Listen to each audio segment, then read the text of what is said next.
Ida skriver og spørger, hvad er din største motivation i hverdagen?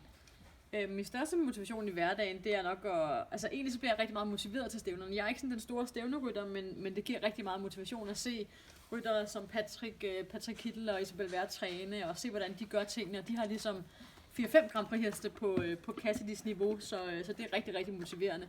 Ellers så tror jeg, at det er sådan, måske det er sådan lidt atypisk, men jeg tænker sådan tit på, hvad gør mine konkurrenter nu? Altså, tror de ligger på den flade side, eller på den lade side, eller er de ude og træne og løbe og gøre? Så egentlig så bliver jeg rigtig meget motiveret af sådan at holde mig selv til ilden med at tænke, jamen hvad tror de andre gør? Så må jeg lige gøre det mere. Så skriver Asta Heiser, hvilke øvelser er gode til at lære hestens chancementer, og hvilke punkter skal man være særlig fokuseret på som rytter? Det er jo sindssygt svært i forhold til de chancementer. Det kommer også rigtig, rigtig meget an på den individuelle hest. Det handler jo rigtig meget om at have balance i galoppen, og ligesom have hesten fuldstændig under hjælperne. Jeg kan ikke sige det sådan fuldstændig bare sådan spoken word, men altså, jeg har lavet nogle videoer, hvor jeg viser lidt, hvordan jeg gør. Men det er meget, meget individuelt, så det kan jeg ikke sådan lige sige sådan på stående fod. Der skal jeg se hesten og rytteren. Så spørger Vilde, hvem der laver og redigerer din køremusik? Det er Sara Christensen fra SFC Music, som kommer med alle idéer til vores køremusik, og som står for alt. Jeg tror, hun synes, jeg er skide irriterende, fordi at det er virkelig sådan noget natarbejde op til de store stævner, og hun sidder i 24/7 og knokler helt vildt for at få det til at lykkes.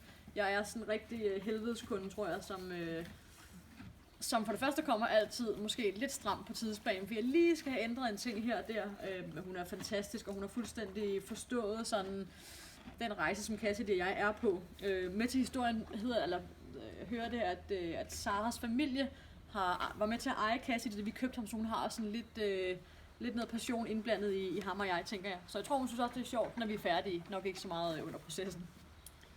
Så skriver Charlotte, hej Katrine, hvad er dit bedste tip til nedslidning? Så nedslidning. For det første rigtig meget core-muskulatur. Det er jo sindssygt hårdt for mavemusklerne at sidde ned, men når det så kommer dertil, skal man også kunne slappe rigtig, rigtig meget af for at kunne sidde afslappet og behagelig i nedsidning.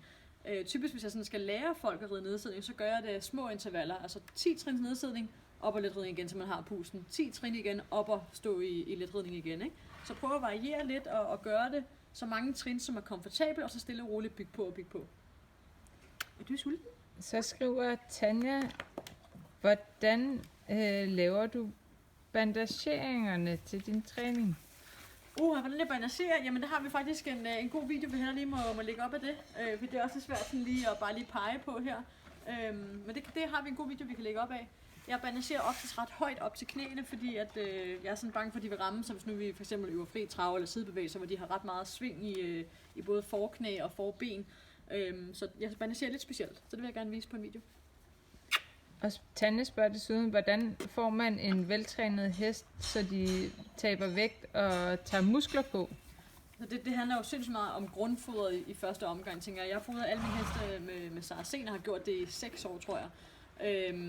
Altså, alene det gør selvfølgelig ikke det hele, men et godt grundfoder gør altså rigtig, rigtig meget. Hesten sætter muskler de rigtige steder. Hvis hesten ikke får det rigtige mad, så uanset hvor god en rytter der sidder på den, så bliver det ikke rigtigt til noget. Så selvfølgelig en god kombination af det rigtige foder til hesten, og så god træning. Så skriver Eve, hvad er dine toptips for at træne en hest op til Grand Prix? Mine toptips? Det første tip må simpelthen være at være tålmodig, for det har virkelig været et nøgleord med Cassidy. Altså jeg tror, jeg var ved at give ret meget op undervejs, fordi jeg synes godt nok, at han synes, det var meget, meget svært. Og jeg synes også, det var mega svært, så det var ikke sådan lige den bedste kombi. Så altså først og fremmest virkelig være tålmodig. Det tager sindssygt mange år at lave en Grand Prix hest, så fuldstændig slå koldt vand i blodet. Og hvis man har en god fornemmelse for hesten, så tro på hesten og lægge en masse timer i det. Det tager 100 år at lære dem de her tricks, også hvis man selv skal lære at lave øvelserne oveni. Derudover så en træner selvfølgelig altafgørende. Altså der man har den rigtige træner på jorden, som ved nøjagtigt, hvad han eller hun skal gøre for at få både rytter og hest til at udføre opgaven.